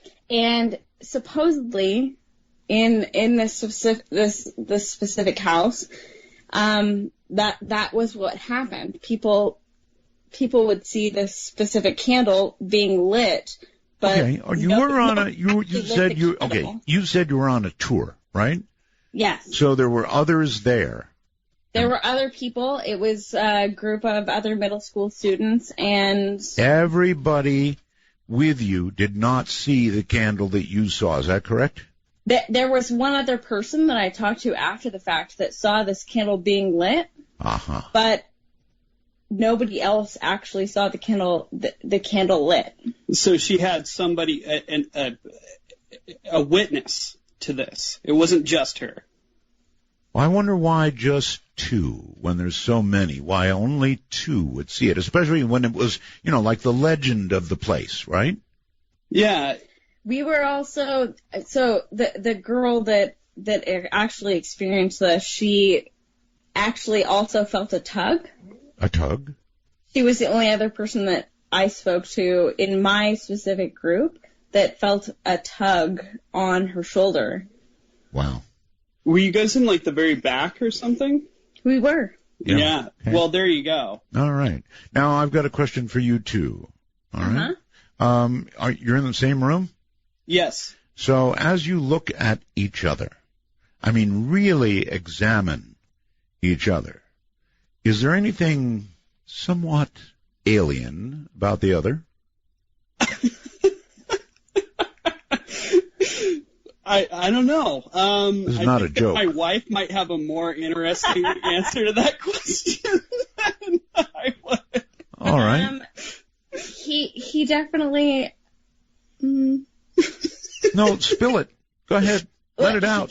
He definitely has he's definitely much more open to the prospect of aliens and ghosts. Well, that doesn't. I try mind control, Art, and it doesn't work. That's the only problem. I think I can debunk that. Well, when she tries it on you, does it work? Yes. Yes. See, there you have it. All right. Yet another happy couple, human and hybrid. You two have a wonderful night, and thank you for the call. You too, Art. Thank you. Yeah. I love it. Let's go to the phones. You're on the air. Hello. Hello? Yes, hello. Hey. Hey. Can you hear me? I hear you. Okay. Yes, I'm hoping that you'll have David Jacobs back on again. Depend on it. Yes. Actually, the truth is, I'll tell you what. It's going to be a while, but he's already scheduled. There's no way I could not bring Dr. Jacobs back. What he said was too mind-blowing, frankly, to not get a follow-up. Well, see, I wanted to say something about what he mentioned about people having telepathy. Sure. I had some UFO experiences, and I met this very strange man after I had them. Well, not only could that person call me on the phone and tell me what I was thinking, I also watched them walk out of their own body into someone else's. And that, I wondered if he could tell us whether or not anyone else had ever mentioned that. Well, it's something that you wouldn't keep quiet about, I would think. Somebody walking out of a body into another. Yikes. So, yes, number one, he's scheduled. Number two, yes, you can ask him that. That show really was, for me, a mind blower in every way. In fact, if you are a time traveler and you can go back and listen to the Dr. Jacobs show, do it. That's one show you don't want to miss. Trust me on this. If you're a time traveler, do it. Barbara, on Skype, you're on the air. Yeah, hi. Hi. Hey, Art, I'm sorry you're having trouble there. Oh, and, that's all right. I hope things work out nicely. I do, too. That's really my hope. But anyway, I wanted to tell you this story. It's kind of a strange one, and I know people may have trouble with it, but it is a true story. Okay. A few years ago, my sister passed away. She was very ill, and she was in the hospital. Right. And we were called in. She was in ICU. We called in by the nurse.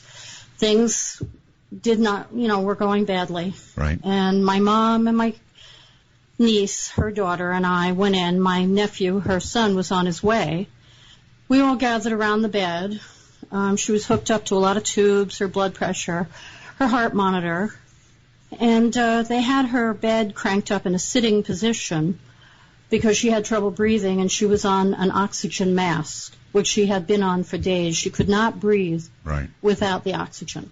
Got it. At one point, I saw her blood pressure fall very, very low. She began to flatline, and the nurse said to me, she's passing. I looked at my sister. My mother was, very close to my sister and crying. I told my sister, I looked at her, and she had been awake for all of this and was still there with us. I looked at her and I said, please don't leave us. Come back as a ghost. Oh, now, I hope that's not sound like a terrible thing, but I didn't want to lose my sister. I understand. My sister actually was a little surprised and looked up at me. And she passed. Wow. My mom was crying terribly hard, and my niece was crying, and I was crying. Of course. And after a little while of us all just standing there crying, the nurse said, I have another room you can all gather in. Let's go to the other room. Right. We all began to walk out slowly. I was the last. They were pulling the tubes. She had no blood pressure. She had a flat line, no heart rate, was not breathing. They took the mask off my sister. She had not been off this mask in a week. She was totally gone. I turned and looked at her as we left the room, and I saw her speaking. I saw her mouth forming words. I just stood there. I told my mother, I said, do you see that? She's talking. My mother didn't seem to acknowledge it. She was just too upset. I couldn't hear her, but I could plainly see her mouth forming words, not slowly, fast. You are talking about the body of your sister, or the physical body of your sister, not a ghostly figure, but... That's right, the physical body. You do understand that it is possible that muscles and nerves... Yes, but I saw words being formed. Wow. I saw her... She was not spasming. God. I do know about that. Okay. And I didn't know what to think. I still have never heard of a story like this. Nor have I. I am a nurse. Yeah, this is absolutely a new one on me. Yes, and that's why I wanted to tell you this, because I have never heard of this before. And you could not make out any of the words? I was very far across the room. And to this day, I regret so much that I did not walk over, but I was just so stunned. I just looked at her, and nobody else saw this. I could see that her lips were actually, she was speaking. I could see her forming words with her lips. I could not understand. She was speaking very fast. Well, that's what happened. Yeah, that's an amazing, amazing story, and maybe you can be comforted in the fact that she tried. Well, that's the only thing I can think of, and I will always regret that I did not understand what she was trying to say, except that maybe she was trying to tell me I'm not gone. And I wanted to tell the story because I know we are all wondering, what's next? You bet. And I'm telling the truth, and believe me, I am as sane as, can be. I believe you, and that's a and I saw that. Well, anyway, Art, it is nice to have you back. I've never gotten to tell you that, so it's wonderful. Thank you so much, and thank you for that story. Here's what I would say. We explore all the time, what might be coming next. It is possible that she did form words, and that it was done essentially from the other side, the physical manipulation. It's also possible that we don't understand all we think we do about the process of dying. And I know scientifically they say, look, flatlined, not breathing, no heartbeat, no mental activity, dead, right? But I don't think we understand it all, and I don't think it is nearly as instantaneous as we believe it to be. But these are, all things we mortal humans can only wonder about, short of absolute science that tells us what death is conclusively. We don't know. There may be a kind of consciousness that we don't understand that continues. Anyway. A walk on the wild side of midnight. From the Kingdom of Nye, this is Midnight in the Desert with Art Bell. Please call the show at 1-952-225-5278. That's 1-952-CALL-ART. That's it, all right. The only place we've got any kind of opening at all is the international line. And, no, we don't take video, by the way. The international line, MITD55 on Skype, and that's a free call from anywhere in the world. Let's go to the phones and say, hey there in Florida, you're on the air. Yes, Mr. Bell? Hi. Hey, my name's Ryan. I'm calling from Pensacola. I just had a quick question for you. Sure. When you had your Dark Matter show, you had some EVP, like a team who did EVPs on there. Yes. I was wondering if you plan on having them back on. Well, we've already had them back on. And they're going to be on again, I believe, toward Halloween. So if you are a time traveler and you can listen to older shows, you want to go back and listen to the GIS show. We did that some time ago. Okay, and is that the name of the group? Yes, it is. The Ghost Investigators Society. Okay, great. Yeah, that was just a really spooky show, and I was a trucker when I was listening to it. It really helped me pass the miles. You know, I often wondered, sir, if you were out in the middle of essentially nowhere in a truck, and you were hearing these voices like that, how it would affect you. It must have been weird. Well, I'd probably pull over and get some sleep if I started hearing voices like that. All right. Well, listen, thank you. We're going to have them back around Halloween, we believe. So there you go. Okay. Well, thank you. All right. Thank you very much. On Skype, I think it's Misty. Hi, Art. More than Misty. Misty and her husband. No, just me. Just you. Hello? I could sworn I heard a man's voice. Oh, well, no. No, I'm not married and live alone. Okay, in that case, I would look around very carefully right now and make sure that there's nobody there. Okay, you're scaring me now. Go right ahead. So I wanted to tell someone, or a lot of people, I guess, that would believe a story. I've told this story before, but always to like family members that are non-believers. Okay. But when I was 13, I started having memories of an abduction experience really? that happened to me and my family. And when I was about 4 or 5, and the memories were traumatic and came back over about a 2-week period of time.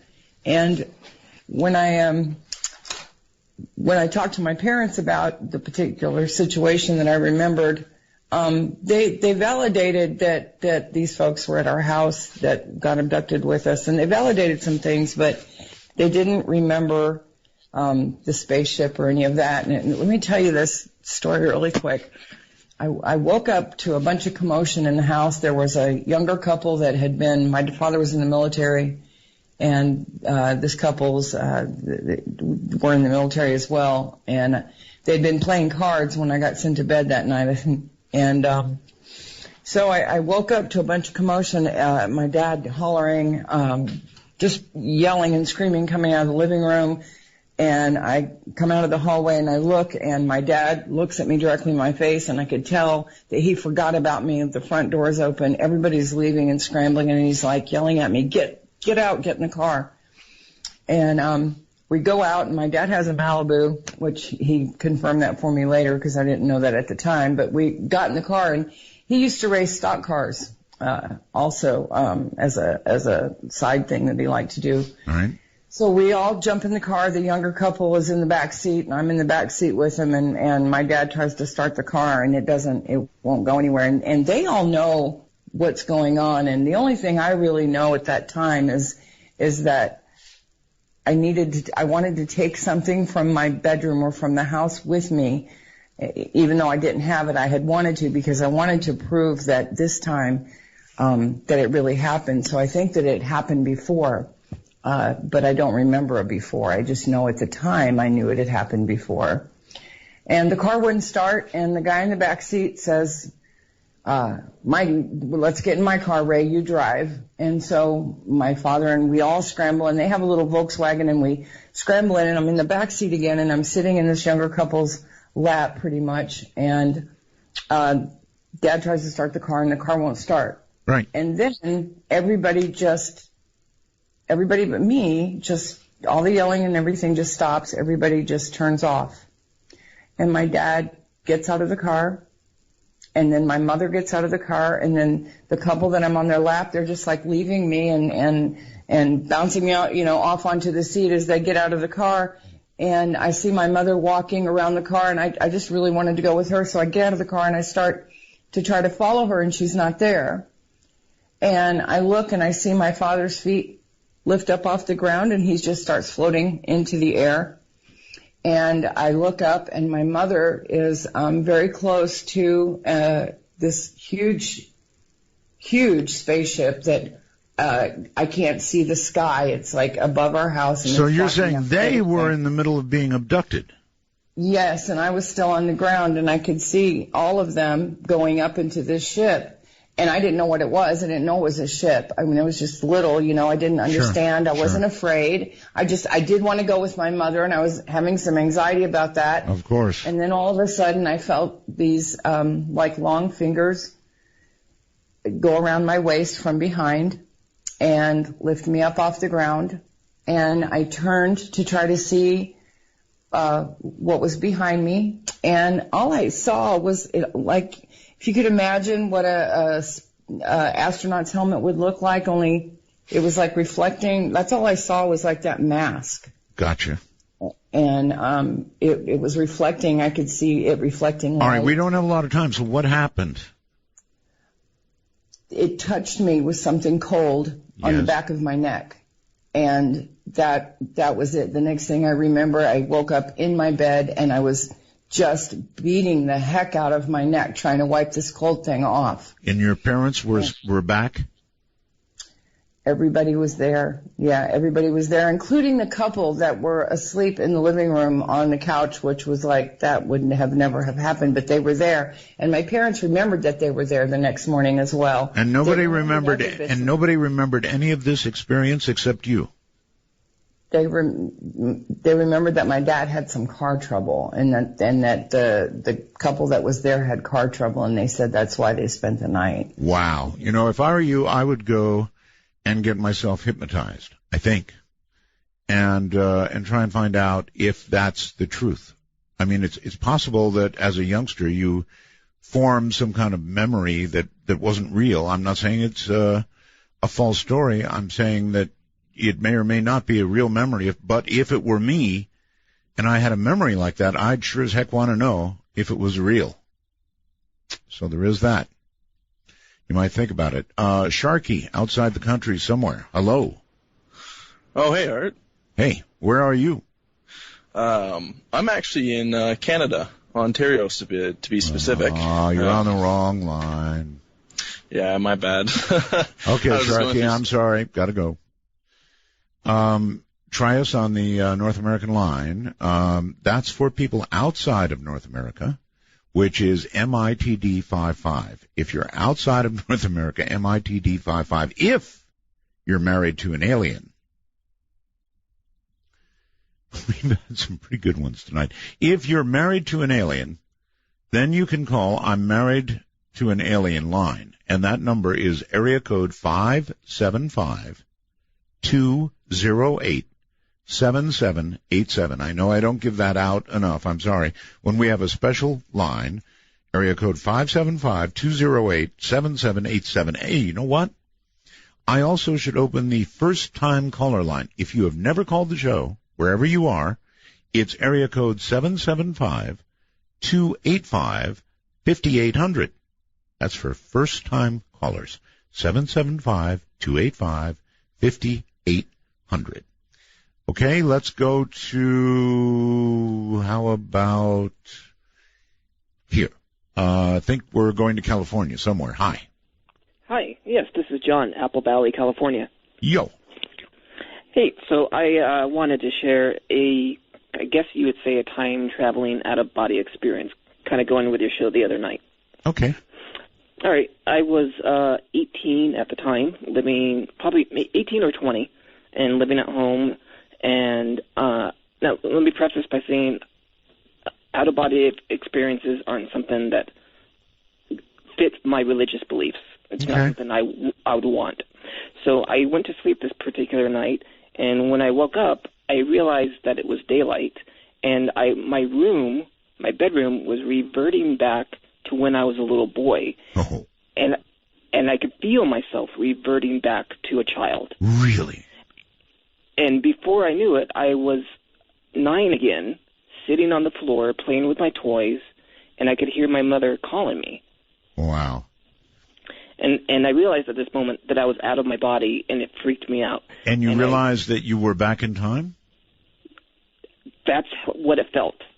It felt as though I was back in time to when I was 9 years old. Were you physically identical? I don't know. It felt as though like I regressed into myself back then. Right. If that makes sense. It does. It does. And then, so I realized I was having this experience, and it frightened me, and I willed myself back into my body, and it took a lot of effort, and finally, like with a slam, boom, I was in my body, and I had been underwater for 5 minutes. I came up gasping for air, and my heart was racing. Right. And so it took me a while to go back to sleep, as you can imagine. I can. And I'd had this exact same experience happen 3 times in a row that same night. Wow. And never since? No, never since. So that night I remembered the movie, the Christopher Reeve movie, Somewhere in Time. Ah, yes. So I turned on the radio to tether myself to the here and now. And it worked, and I went to sleep and didn't have any other experiences. I thought you were going to say you got my show and totally lost it. No. All right, well, that's an amazing story, and maybe, who knows, maybe 3 times in one night, maybe you were back. I think it happens. It sure felt real. Well, what do we know about time, right? We think it's linear and just progresses, and you can never move within or beyond the present march of time, but maybe you can. Thank you very much for the call. Thank you. Good one. On our first-time caller line, you are on the air. Hello. Hi. Good evening. Good morning. Yes, whatever. Yes. Thanks for taking my call. The reason I'm calling, I'm a long-time listener of you, and I appreciate your radio shows. The reason I'm calling is because when I was a very little girl, into my teens and even as an adult, I've had night terrors. Night terrors that my siblings I'd wake up and they were in my room. What are you doing? And they'd say I'd be screaming and throwing stuff, and I wouldn't remember anything. Oh, night terrors are terrible. They are. They're horrible. My husband sleeps with one eye open, believe me. He's still not used to them. Anyhow, one in particular, I had to have been 7 or 8 years old, second grade, and something was in my bed with me. The only way I could explain it is it was slimy and had a thorn. It was at the end of my bed where my feet would go, and every time my feet would touch it, I would start hollering. And finally, my dad came, and he took whatever was inside my bed and threw it away in my trash can. And to this day, I have no idea what it was. Okay, so this was not part of a night terror. This was the real McCoy. Yes. Oh yeah, I remember everything. My dad said he just kind of winks at me. He's like, "Oh, Sylvia, it was just a nightmare." And I'm like, "No, it really happened. You were there." He doesn't seem to remember it, but there was some sort of grayish, jellyish type matter. To this day, I have no idea what it was. Not something you want to feel with your feet. No, it was pretty disgusking. Well, listen, what took you so long to call? Well, I get scared calling radio shows. People, really, I don't know. I don't know. Nah, we're easy. We're really easy. Well, I'm a big fan of you. I really am. I'm a huge fan of you. Well, thank you. And thanks for the first time call, really. All right. Have a good evening. You take care. Going straight to the alien. I'm married to an alien line. You're on the air. Oh, hey, Art. How you doing? I'm okay. This is Mark from Van Nuys, and I'm really scared calling in because I just found this out recently, and I'm afraid to actually ask her about it, you know? Well, I understand the trepidation. Let's try this so we're sure. What has led you to believe that she, is one of them? Well, I would have a lot of dreams, like UFO-related dreams and whatnot, but I could never put my finger on it. Yeah, but that's you. That's you, not her.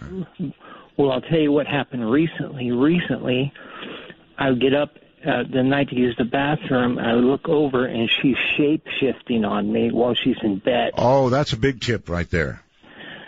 Yeah. And what was she shape-shifting into, if I can ask? Well, she'd be in a regular form, and like a reptilian type skin. And it's happened like 3 times now. That's a real mood crusher. I mean, when you look over it, have you had the guts yet to even talk to her about it? No, that's what I was just saying. I'm really afraid. I would be very careful about bringing this up. Well, honey, no, I'm talking to Ron. Oh, God. You heard that, I take it.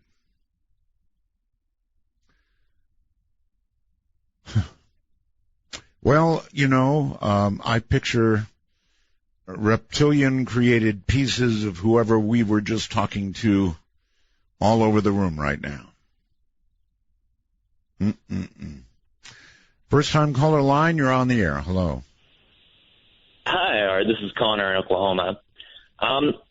What do you think? I don't know. Maybe you weren't listening, Connor. What do you think happened to that last caller?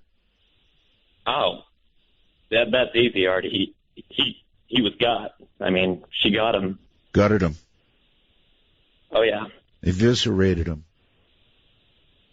Yeah, he's a goner, that's for sure. All right. Well, I want these people who are calling this line to be really, really careful because of what you just heard. All right. Anyway, what's up? Scary stuff. Well, Art, I was going to call about some stuff that happened to me. I believe as a small child, I had a series of encounters with, I guess, what most people would consider a demon.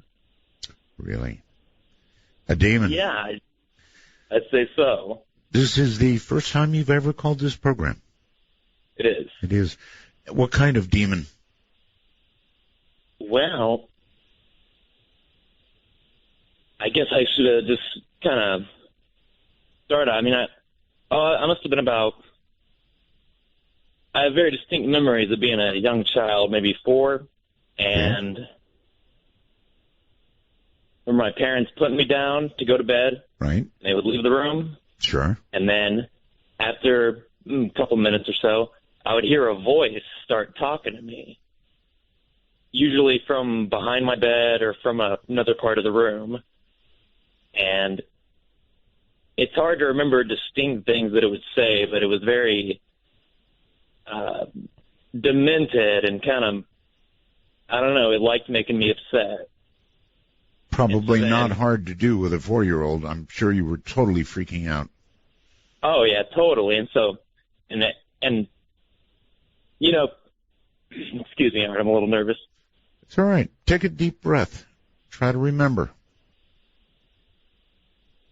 So, yeah, I have these distinct memories though. They would put me to bed. I'd hear this voice. I'd cry. It'd go away. They'd come back in the room. They'd check things out. They'd leave. Because there wouldn't be anything there, and they wouldn't hear anything. And then a couple minutes later, it'd start talking to me again.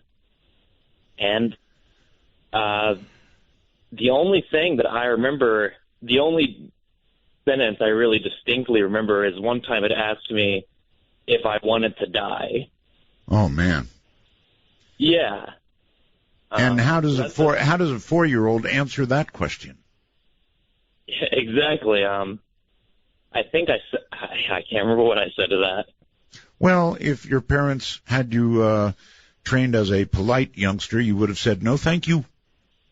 Right. I'm not sure. I would have been pretty freaked out, but no, otherwise, I did.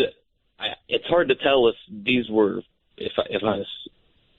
Yeah, I would hear it, and I have waking memories of that have never gone away from me. I just never forgot them. And you never will forget them. Thank you. It's horrible. Horrible, horrible, horrible. All right, so all the lines are filling and full. Let me go to Skype and say hi, Tom. Hello, Art. Hi. Roswell's, long-time listener. Thank you. Having a panic attack. Right now?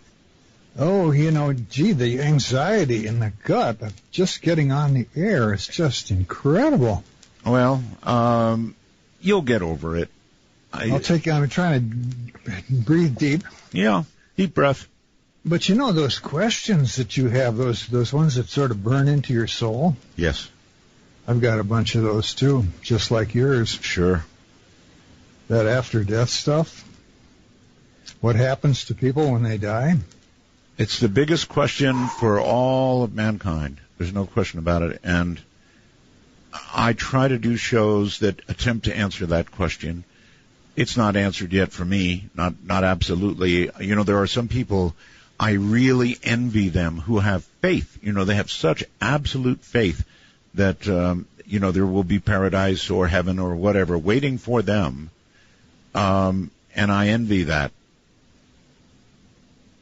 I have had a number of experiences actually talking to the dead. Then you know more. You know more than I do. In my imagination. Yeah, you know more than I do. If you've talked to the dead, you're ahead of me. Yeah, and it's really pretty easy. I'm like 73. I'm about your age, and I have outlived just all but a very small handful of my friends. Well, I'm 70. So you're 3 years older. Right. Yeah, let's not stretch it. Yes. I'll be there soon enough. Or not. So back in 99, I'm standing in front of the library waiting for it to open, and my mother pops in, sort of in your mind's eye, in your imagination, and starts talking to me. Well, I thought, I'm just imagining this. And she's saying, I just left the body, and they won't let me pass over because I've got too many unresolved conflicts. Really? So she stayed with me like that for about 6 years. And wow. I just kind of, discounted it as imagination. But 5 days later, after I had the first vision, I get a postcard in the mail from my brother who is, misplaced my phone number and couldn't call me when she died. Right. So he sends me a postcard and telling me that the time that she passed. And sure enough, it was exactly the time I was standing in front of the library. Wow. And she was really good at conflict. Oh man, she had that destructive streak. She'd go after people that she thought were doing wrong things, and she just created so much conflict for herself. So, that was her sin. She was like begging forgiveness. I said, Ma, don't beg forgiveness from me. I know you did the best you could. And I take it she finally did, after 6 years, pass on? Well, she kind of faded away. She just gradually faded away. And I don't see her anymore. That was back in '99, so I don't see her anymore. Pretty but amazing since then, story. Anyway, I have had a number of people appear in my imagination just like that. I used to rent rooms, being in here in Honolulu, you can hardly afford an apartment alone. So, you rent out the bedrooms to whoever will rent them. And at the early 80s, I was renting to college students. Yes. And this one lad stayed the usual year like they do. And I kept seeing him in my imagination standing right there at the corner of the hallway, kind of on the other side of my computer desk, looking at me. This occurred so many times. Finally, I just talked to him, and I said, Johnny, are you out of the body? And he said, yeah. Yeah, I died of AIDS in 87. Oh, my God.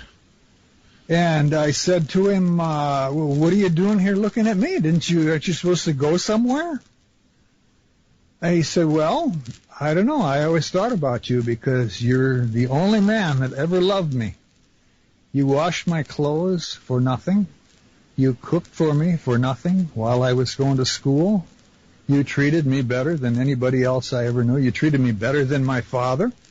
And that's kind of like I just feel like I am attracted to you. And when I'm with you, your heart energy seems to dispel the negative stuff that's on this side that's trying to get after me. Yeah, I think most of the negative stuff is on this side. Thank you very much for the call. At least I certainly hope it's that way, don't you? That the negative stuff is on this side, and it's not so negative over there. Not a lot of time. First-time caller line. You are on the air. Hello. Hello, Art Bell. Yes, sir. This is Steve from Syracuse. I love listening to you. Know what I thought? I haven't written it, but I was going to write Art Bell, Mr. Freedom of Speech Incarnate. I hope so. You would have no screeners, and I'm so happy to have you on the line. I got good news. Yes, sir. Okay, the good news is I have a calling very much like St. Thomas Aquinas had or like Jesus had, where you're trying to care about the whole world and make it better. I could go into detail. I was born. I was born on 6 days after D-Day. I'm right, another Gemini, but I'm a Gemini monkey. And you are living up to what I call a 33 birth pass, because you're the best listener in the world, except for a psychologist, second opinion I have. But the good news is, I love your sense of humor and your care for people, and you're such. Okay, let me talk. I'm an autistic. I see. Okay. I was born. I was a twin. Born 6 days after D-Day, and I think that's important. I think the whole world was praying like mad for that D-Day invasion. And I was born 6 days after D-Day, and what I wanted to be when I was about 2.5, 3 years old, my mother was reading the Pied Piper of Hammond. You know that story? I do. Bet you do. I do. Well, I identified with him. I was all excited, and then her response was, he's evil. Well, boy, did that pop my balloons. I was guilt-ridden and self-doubting. You're not evil. Until I was 12. Okay, well, listen, you're not evil. I understand you are autistic, and you're definitely not evil. So I've got autistic savant. Right. Pathetic autistic savant. Remember that. Well, savant means genius in one category. I know it. That's what I think about. I've got to break. Understanding the problems of the world to make it better. Okay, I hope you do, but I got to go. Sorry, we've got a break, and I have to abide by these times. This is Midnight in the Desert. Married to an alien line is going, and right now overseas is where we're going. Hi, Ryan. Hey, how you doing, Art? I'm doing okay. Where are you? I didn't know this was overseas. I'm actually in Pittsburgh. Oh, Ryan. You're on the wrong line. Thank you, and have a good night. Sorry, those are the rules. And actually, I passed up other overseas callers because I had Ryan holding. So to whoever was trying to get in, give it another try, those folks, and I'll get you on. You know, as we're making rules, once again, in the Skype world, to get hold of this show, MITD51 for North America and MITD55 for the rest of the world. Those rules are really important. Let us go to Jesse. Hi, Jesse. Hi. Oh my gosh. I've been listening to you for so long. Really? I'm calling in because I have a story about getting kicked out of the astral plane. Really? Were you out of body at the time? Yes, I was. When I was in high school, my last 2 years of high school, I really started getting into doing like astral projection. I mean, I can understand getting kicked out of high school. I can understand getting kicked out of a lot of things, but the astral plane, my goodness, what did you do? Well, I went to this place and I always just called it the cathedral because it was a cathedral. Right. And I went in and I found this office at one point, and there was a big like black window behind this desk. Yes. And if you sat in the chair and you turn around, you could see stuff. Like stuff that you would have no idea knowing. In other words, you're saying like you were in a different place? I'm sorry? It's like you were in a different place? It's like you were, it's almost like a scrying kind of glass or something. Yes. Because you could ask to see something and you'd see it. Okay, got it. And then you could verify it once you were back in your body. All right, so pray tell, what did you do to get booted from the plane? I'm not really sure, but I went into that office at one point, and there was a man in like a charcoal gray suit with just brilliant blue eyes and white hair, and he turned around and said, "You're not allowed to be here anymore." And he like snapped his fingers, and I haven't been able to get back. Well, I guess that's kind of sad. I guess you feel like you did something wrong, but I'm sure you did not. Maybe you just had a real really grouch. Surprising, I guess, because I had been there so many times, and it was just, I don't know, it was unexpected. And so you've never been able to get back? Correct. Okay. Well, listen, thank you very much for the story. I'm sorry to hear that. Can you imagine being able to get away to the astral plane, virtually at will, as she described, and then, I don't know, suddenly not being able to? Bummer. Outside the country somewhere, Peter. G'day, Art. Peter in Bendigo. Yes, sir. This is a story that I experienced I had about 17 years ago. I was at my ex's place. Yes. And I was trying to get to sleep. It was a very hot night. I had a fan at the end of the bed, and it was making this usual noise that they do. And but I could hear a whispering noise also, and I was really annoyed because I was trying to sleep. I had to get to work early the next day, and I could hear this whispering noise, and I intently listened to it more and more, and then I could understand it was actually something speaking to me. Mm-hmm. And I heard something say, "Peter, get up," or get out, or something like that. And I think it was get up. And so I went out to the hallway. I was really frightened at that point. I thought there was some sort of warning. And so I went out to the hallway to check on the kids. Mm-hmm. And I looked in one of the rooms, and I saw that my stepdaughter seemed to be sleeping okay. So she was okay. So I went and checked on my son. He was fine. So then I checked the house, and I checked the doors to make sure everything was closed. Sure. And I still felt a sense of danger, so I went back to my stepdaughter's room, and I just checked on her a bit further to see if she really was okay. And I noticed that she wasn't actually sleeping on her back. She was her chest was slipping between the wall and the bed, and she was slipping down between the wall and the bed. Oh, God. And she was basically suffocating. Yeah, that's dangerous. So I pulled her out and put her back on the bed, and she sat up in bed, and she had one eye open and the other one was closed. And she sort of went into some sort of fit and breathed very rapidly. And I asked her if she was okay, and she nodded and said she was okay, and she seemed to roll over and go back to sleep. I pulled the bed out away from the wall so it couldn't happen again. All right, you saved your life. There's no question about it. And isn't it amazing, this sense of dread, this sense of danger that you felt that wouldn't go away until you got to it. Yeah, and it wouldn't let me sleep. Right. I couldn't sleep before that. Trust and me. when I went back to bed, I know. I was able to sleep. But when I woke up the next day, I told my ex about it, and she said she just stared at the ceiling for hours after that and couldn't get back to sleep herself. Boy. Because it frightened her so much. Yeah. That's a precognitive warning, and they're absolutely real. Thank you so much for that call. You saved a life. He saved a life, and I believe every single word of it. I've had precognitive experiences, one, and I know what it's like. It's not something you can ignore.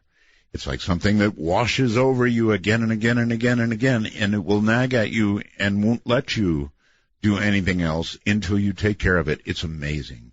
Let's go to the first-time caller line. You're on the air. Hi. Hello. Hello. This is Eric from Ohio. Welcome. Welcome. Yes, and I am a first-time caller. All right. Listening to you for a long time. I'm a retired railroader, and you used to be a companion in the middle of the night going to and from work. So all right. Really enjoy. Hey, the other night you had a gentleman on that was talking about the MIBs, or the Men in Black. That's correct, yes. And he made reference several times to John Keel writing about him. That's right. And I always loved his books. So, simple question. Did you ever have the opportunity to interview John Keel? I did not. Okay. He seemed to have this thing with, well, he also talked about shadow people a lot, too, and tulpas and all that. And I was going to call you in, try to call you then, but the fellow stole my thunder, and he explained it all. So well, it was quite a show, and shadow people is quite a topic. And I used to sort of, I'm going to be honest with you, I kind of blew it off in my mind when I began hearing from callers about shadow people, and then suddenly it happened to me. And there's nothing like that to turn you around and make you realize, hey, guy, this is real. Well, I'm a night owl, and I'll sit at my workbench, and sometimes I'll see stuff out of the corner of my eye, and I figure, well, 99% of them are just something that I can't explain, but who knows? Maybe. Yeah, and then all of a sudden, when you least expect it, here comes that 1%. Yes. Well, thank you. I'm going to have to go because you've got your... Okay, thank you. Right, take care. He turned his radio up. I guess he thought I ended the call or something. But no, indeed. Let's go to Richard, somewhere outside the country. Hello. Hey, it's Richard from Northern Ireland. From where? Listen, Northern Ireland. Northern Ireland. Okay, yes. Yes. Art, here's the thing. I'm married to a female from Texas, and I think she might be an alien. You're what? Talking to her on Skype? No. I'm married to her. You're married to her, and you think she's alien? Yeah, she's got her own language, Art. She has her own language, and she has, really, and not only that, Art. My stepkids and my grandchildren are infected as well. They say the same things. Are you sure it's not American English that you're objecting to? It's really a foreign language? Oh, I never thought of that. I mean, she says aluminum instead of aluminium. Richard, you're so out of here. See you later. Yep, see ya. Let's talk to Michelle, also out of the country. Hello. Hi. This is Michelle in Japan. Hi, Michelle. I wanted to tell you, first of all, do you have any plans to do a Antichrist line again sometime soon? Because I used to love when you would do those. You really like the Antichrist line? I loved those. They were always so ridiculous, and then you'd always scare the crap out of me every time you'd pull out that Satan voice, because I was never be prepared for it. Okay, Michelle. Yes, I will do an Antichrist line again. Okay. Well, I have a quick story for you. Okay. I have no idea what this is, but I moved recently, and for the past 3 months or so, I've seen maybe 3 times. I look out my window or out my balcony over at Mount Fuji, and I see what looks like a flare or a firework or something. Oh. But it's hovering over the base of Mount Fuji, not near the top. But You just know, kinda at the Michelle, base. I've been hearing this about Fuji in Japan. I really have. I've heard other reports. Have you talked to others? No, I haven't. I can't figure out what in the world it is. It looks like I said, like a firework or something, but it'll hover for about a minute or so, and then it'll fade away, and then sometimes another one will kind of just appear. It'll come up slowly, and then it'll hover, and then after a minute or two, it's gone. Weird. It makes no sense. It doesn't move around like a UFO story. It doesn't disappear like a flare or a firework would. Huh. How about some pictures? You know, I tried that, but the problem is that Mount Fuji is just far enough away that you can't see him really hardly in the pictures. It just shows up as a little tiny dot. Okay, well, you can what see you would it great need, with your eyes. right? What you would need would be a camera with a really good zoom lens. Yeah, and unfortunately, I have an iPhone, and that's about it for camera for me. Gotcha. Well, iPhone doesn't do the trick. They're not good for this. cameras, but for anything at a distance, no way. But I am surprised you said you've heard this before. I have. I I've heard, kind of want to the- know more about that because Okay. I've been wondering what the heck it could be, and Let I've me not see what heard I can anything find. else. Let me see what I can find out, Michelle. But yes, there have been other sightings around Fuji. There's some stories on it, and I'll try and dig them out for you. Thanks, appreciate it. You're very welcome, and have a good night. Going to Skype over here. Brave Hooves, really? That's your name? Yeah, actually, no, it's Alexander. I like Brave Hooves. Anyways. Yeah, it's my YouTube name. Anyways. Okay. I got a story for you. I live in Portland, Oregon. I'm not gonna say anything, but I'm the one who does your show at KXL. Oh, okay. Excellent. Welcome. Yeah, and I was like, I need to call in. Anyways, I have the story. I went to this with my dad. He does ghost hunting and stuff. We went to go to this insane asylum. It's called Damish Insane Asylum. All right. There was this old church, and we went inside of the elevator. When we stepped in there, it was almost like there was something wrong with time. Like we had this really dark feeling in our chest. The people that were with us were one of my really good friends, Shay, and his dad. Yes. We all stepped inside of this elevator, and the 10 people that were around us, like the girls screaming, ghosts, they all vanished. Like, it's like somebody pulled a headphone jack right out of your You're kidding. sound. Yeah, and I said, where did they go? Yes. And I say, I need to get out of this elevator. We walk out of the elevator. I get a call from my phone, and the guy says, we've been gone for 4 hours, and the cops were over there waiting for us. Wow. So everybody had a little experience with time, and what a strange one, too. Yeah, it was really interesting. I still can't explain it. Wow. All right, well, listen, thanks for taking care of us up there at KXL. Yeah, no problem. You have a good night. You too. Boy, that's strange. There's something about time. Every now and then there's a slip. Every now and then somebody, the kind of story you just heard, something like that happens. Or, like an earlier caller, every now and then he slips into a state. He was much younger. And then back again. 3 times in one night, right? Time slips. Burlington, something or another, on the first-time caller line. You're on the air.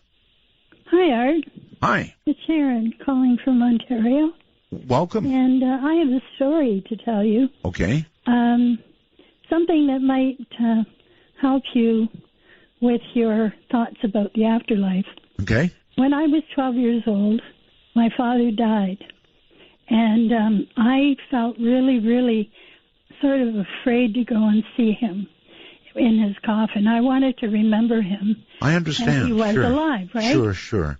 So my grandfather, we were at my grandparents' house, his father's house, and my grandfather asked me when I was going to see him, and I said, I don't want to go and see him. And he said, why not? I said, well, I just rather remember him As the way he he was. was when he was alive. That's My grandfather assumed right away I was afraid. So he said, listen, the dead can't hurt you. Right. When they die, they're like a dog. It's the end of them. And he was sort of an atheistic person. My grandmother was very religious Catholic, but he was atheist. Anyway, he was Russian as well. And he, after that, I kept hearing my father's voice call me in my ear, in my left ear. Really? And you know when your parent calls you and you want your attention? Yes. It was a certain way they would call you. Yes, And you would know. You better pay attention or else trouble comes. That's right. And my father was always very stickler about calling me in for supper and stuff. So it was like that call. And I would lay down, and as I would be falling off to sleep, I would hear him call me in my left ear. And I was 12 at the time. And the following year, in September, I was going to high school. Hon, and I hate to do. I'm sorry to do this to you, but the show is over. You can probably hear the music in the background. I have to go. I am so sorry. That's okay. I'll call you again, Art, and I'll tell you the rest of the story. Please do. You're hereby authorized to use the first-time caller line again for that exact reason, because I had to cut you off. Well, listen, everybody. It has been a good one. I hope everybody lived through it. For now, I'm not going to say good night, America. I'm going to say good night because obviously we have cultivated people around the world who listen to this program in droves. Good night from the high desert.